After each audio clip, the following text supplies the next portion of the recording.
May I now call upon Your Eminence, Archbishop Oswald Cardinal Gracious, Archbishop of Mumbai, and the Secretary General of the FABC to deliver the inaugural address. Your Eminence.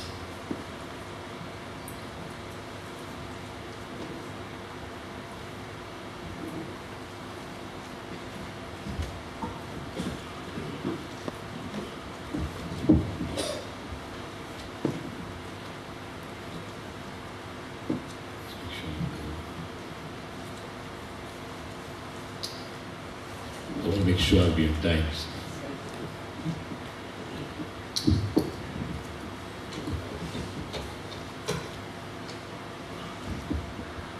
Your Excellency, our Apostolic Nuncio, our Catholicos, Your Beatitude, Archbishop Clemis, dear Archbishop of Bangalore, Father Jos, the President of the CRI Men's Section, the Rector over here, Father Thomas, Father, and my dear brothers and sisters. It's gives me great joy, and for me personally it's a privilege on behalf of the Catholic Bishops of India to inaugurate this Mission Congress. Dharmaram has got a history of being involved in the renewal of the Church. I remember my first visit to this place, Dharmaram, was as a seminarian. It was in 1969, and we had the Church in India seminar over here. The whole Church in India, representatives, we were over 530 or so, who had come from all over the country, representing the bishops, religious, priests, laity, and seminarians also over here, to discuss the response of the Church in India to the call of Vatican II. It was, I thought, a very successful, helpful seminar, congress, and much has happened as a result of the Congress and since that Congress. It was the idea of Vatican II really to respond, as we know, to the Church, needs of the Church, needs of the times. Blessed John Paul II made a call, a repeated call, to different groups, different conferences, different peoples, different places he visited, to have a re-evangelization. It was a word that he used when he went to Poland and spoke about the necessity of the gospel once again being given. Then he went on, he said, not re-evangelization only, I want a new evangelization, new in thrust, new in enthusiasm, and new in methods. And so, new evangelization got into the dictionary of the Catholic Church, got into our thinking. He wanted different continents to have, and I think it was South America which had the first Continental Mission Congress. We in Asia, in 2006, had our own Mission Congress in Chiang Mai in Thailand, and His Excellency was the nuncio at the time, present over there prominently. It was a very successful Congress. And I remember what impressed me most when I was there was the sharing of all the continents and all the countries of their own faith experience, of what the Church meant to them, what Jesus meant to them, what the belief in the Trinity meant to them, and how they were revived. For me it was great because the bigger churches were helping the smaller churches felt enthused. And to share with you a small incident, I think it was Kazakhstan. The delegates came over there on the stage, something similar to this, little much bigger of course. And the Vicar Apostolic, I think he was, brought all the delegates. And then he said to us, this is my whole church. All the Catholics, they were just 10 or 12 in the whole place. He said, all of them are over here, this is the church. But they had the confidence and the joy of proclaiming their faith. And we, from the bigger churches, myself from India, I'm sure also the Philippines, felt encouraged and enthused by this as we were encouraging and enthusing them. The call went out from that Asian Mission Congress to have national mission congresses. And so we had the National Mission Congress in Mumbai, my own archdiocese, 2009, where again a very successful mission congress where we spoke about renewing the church in India, answering the call of the nation, serving the nation by making the gospel present, making God's kingdom present. Re-evangelization, new evangelization is the need of the hour. Exactly a week ago, last Tuesday, I was sharing with His Excellency the Nuncio, I went to Vietnam to meet the bishops of the Vietnamese conference, Bishops' Conference. They wanted to discuss things about the Asian Bishops' Conference. A small church, but a vibrant church, a church which is growing, self-confident, and able to really project and serve the whole nation through the gospel, through their lives, through their work, and through their witness. On my way to Vietnam in the plane, I picked up a copy of Newsweek. And over there, the headline on the first page was, "Forget church, follow Christ." Interesting. I read through it. It was trying to show how very often the institutional groups have really betrayed Christ, not followed Christ. Embarrassing, but raises questions for us. On the way back, I picked up Time magazine. And again, Time magazine, right on the cover page, had Rethinking Heaven. Again, the whole article was about what does heaven mean? What does the next world mean? What are the concepts of different religions? It struck me, as I'm sure it strikes you, that these two magazines, Time and Newsweek, are meant for the secular world. They're not religious magazines. And yet here was a religious theme put right on the cover story of Time, and write the headline story of Newsweek last week. It was also Easter, so I suppose it also was connected with the feast. Religion, therefore, is something that touches the core of people. It strikes me that we often say that religion is marginalized, but perhaps we are responsible for marginalizing it. The way we present religion, the way we present God.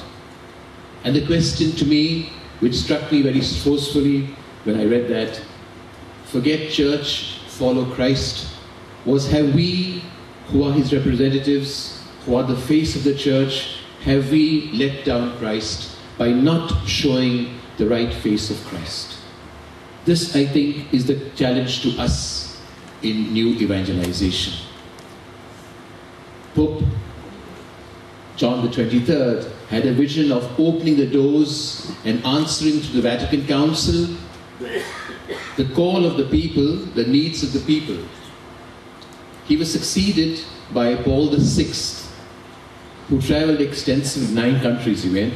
He was the first one who, after 1809, I think, 1809, who went out to different countries as a pope.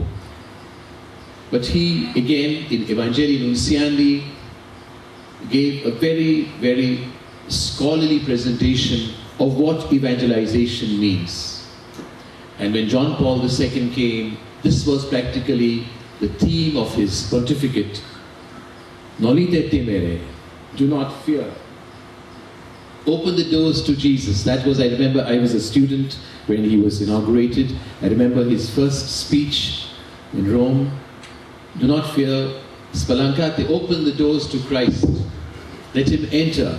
He is your salvation. This is really The theme was the theme of his pontificate. This is the challenge to us. This is the call to the church, the call to you and to me as disciples of Jesus.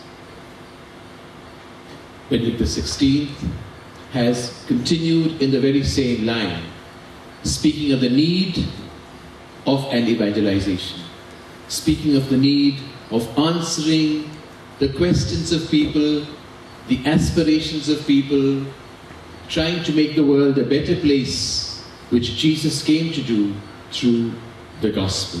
This is evangelization. This is re-evangelization. This is new evangelization. In this inaugural address, I do not want to go into details, theological details, but just to put a few questions before you, which I'm sure you will take forward in the 2 days that you have of discussion in this Mission Congress. This Mission Congress, CRI Mission Congress, is part of our process. And who must be evangelized? And I would think the first to be evangelized is ourselves. We've got to also interiorize evangelization. The Catholic Catechism tells us is the preaching of the gospel of Jesus Christ to all. Evangelization coming from the word evangelium. Evangelium, the gospel, the good news, preaching the good news of Jesus Christ. We, you and I, first of all, need to understand the gospel, need to live the gospel, need to give witness to the gospel. The church needs to be evangelized so that we are authentic disciples of Jesus. We are the church which Jesus needs. We are the church which Jesus wants to found. Evangelizing ourselves, we also evidently see the necessity of evangelization of others. Those who believe in Jesus, and those who do not believe in Jesus, and those who do not believe in God at all. All need the good news of the gospel. We do not force the gospel down anybody's throat. We present the story of Jesus. That was the theme, telling the story of Jesus, the theme of the Asian Mission Congress, telling the story of Jesus. We present the story of Jesus, and the story of Jesus' life has a message, has a call, has a challenge. What needs to be evangelized? Culture, because we see materialism, individualism, relativism, hedonism, and so on. Our whole culture has somehow taken an attitude which is against the values of the gospel, which negates the values of the gospel. And the gospel has got to come to purify these cultures, to be able to show that the gospel is necessary. In our own institute, Dharmaram College and Christ Church, we had a very, very profitable and relevant Congress symposium last year on economy. What has the gospel got to do with economy? One would ask. And I myself asked when I saw the first invitation. And yet, Pope Benedict XVI has made it so very clear in Caritas in Veritate that even the economy needs ethics, needs gospel values, needs Jesus, what Jesus taught us. The logic of gratuitousness in the economy is a basic principle.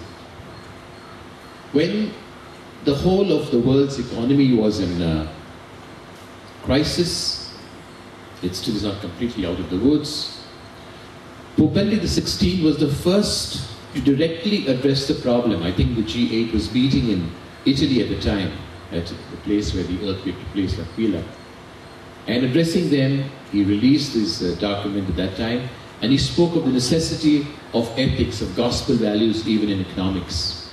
And he said the reason why economics are in trouble, world economy is in trouble, is because there have been no principles of ethics, no principles laid down by which they regulate themselves, just the profit motive. People at the first thought that because he's a religious leader, he has to say this, but his wisdom has prevailed.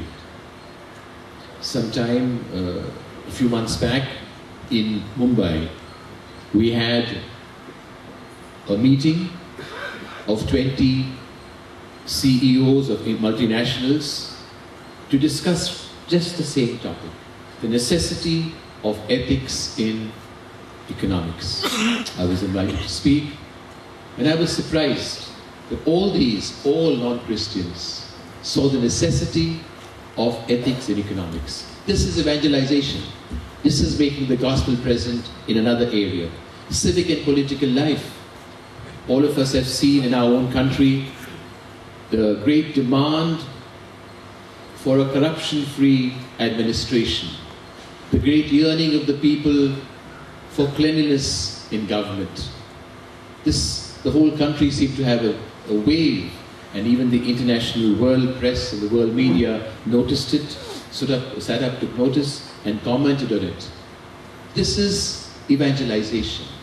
This is really putting gospel values in our civic and political life. We need, the world needs, India needs, and you and I need the gospel. The answer to our problems are in the gospel of Jesus Christ. And my question to you again is, who is to be the evangelizer? You and I, yes, our priests, our bishops, our religious sisters, but our people also, lay people. They are the church. They are also disciples of Jesus. And the mandate of spreading the gospel and spreading the kingdom is given not only to you and to me, who have dedicated ourselves in a special way to serve the Lord full-time, 24/7, but also to our lay people. They are also have received the baptism and confirmation and are sent out to spread the good news. And the good news is there are so many lay people who feel this urge and want to go out and make a difference by making the gospel present. India is a great country, a religious place, the cradle of many religions, the birthplace of many faiths. It is up to us, you and to me, who have the knowledge of Jesus, who came sent by the Father to give the good news, to go out and give the good news to them, so that the good news can transform our country. I was so thrilled as I entered and I heard, "Let your light shine." This was the theme, the anthem of the Indian National Mission Congress.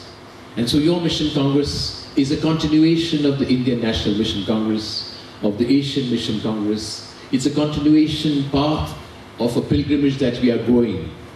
And another big step in this pilgrimage will be the Synod of Bishops in October this year, where the Holy Father has called a meeting of the Bishops, World Synod of Bishops, on new evangelization. All these are but steps. All these are further impetuses to our fulfilling our discipleship of Jesus. Our mission is clear: to evangelize, give the good news. Our calling is absolutely clear. We've got to do this by our life, by our work, by our words. And we know in this Easter time that we are not alone in our mission. Jesus is with us. I am with you till the end of times. The risen Lord is with us. We are confident that with Him with us, and opening our hearts and our minds and our lives to Him, with Him we shall make the gospel known, understood, loved and followed. With these words, I'm happy to inaugurate this CRI Mission Congress. Thank you very much.